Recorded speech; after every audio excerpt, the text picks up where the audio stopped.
Alright, so welcome back to the class, to Meet Retouch.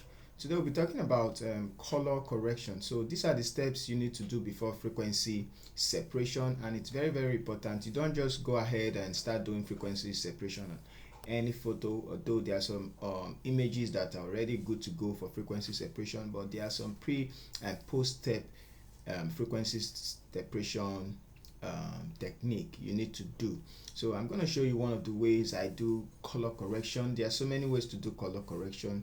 I can probably share two of this method for you, and just the basic method. So let's go. Now you can see on our face we have this red spot and the rest part. Under our lips here we have less saturated place. It's not saturated, and our cheek we have red. We want to try to make all the colors, all the red on our face look like this one on our neck. So all the uneven colors on our face, we want to make it look like this color, because this is actually a real color. The color on her neck is the real color she needs to have. So this is how you can do that. So one of the tools, let me unlock the layer. One of the tools is to use the hue and saturation adjustment layer, and you're just going to pick this hand tool and you're going to select the color you want to adjust. So let's say we want to adjust this red right here. You're going to pick that color. I just picked the red color, the pimples where she injured. Now once you pick the color, it's going to appear that it's red under here. So it already chose red, and this slider is going to appear as well, this slider that's here. So now you're just going to increase the hue. Once you increase the hue, every other color is going to increase. So now you can see that the color of our neck is kind of greenish, and the ones on our face is blue, and also on our hair, and also you can see some deep blues on our face. So those blues represent red, and those green represent yellow. So now let's go back to the hue and saturation curve. Now what you need to do, it actually chose the red, so I'm going to go back to the red. You're going to move the slider.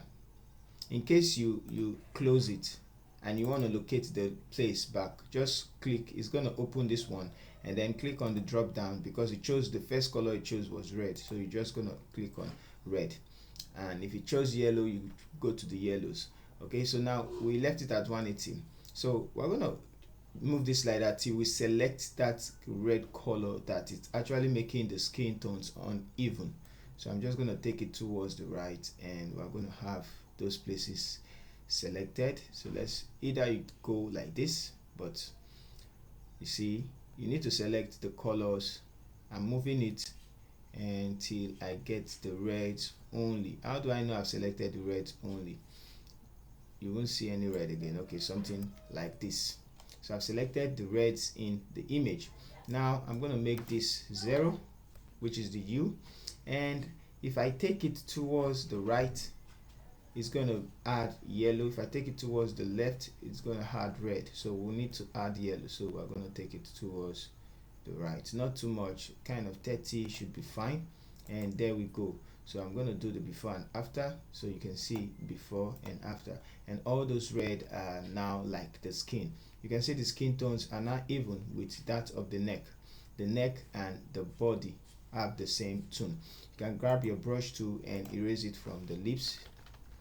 Just erase the color from the lips, and then you have your red lips back on like the first one. So that's how to do the first color correction. You can also leave some red on the eyes as well. So that's one of the technique. I'm going to show you technique 2.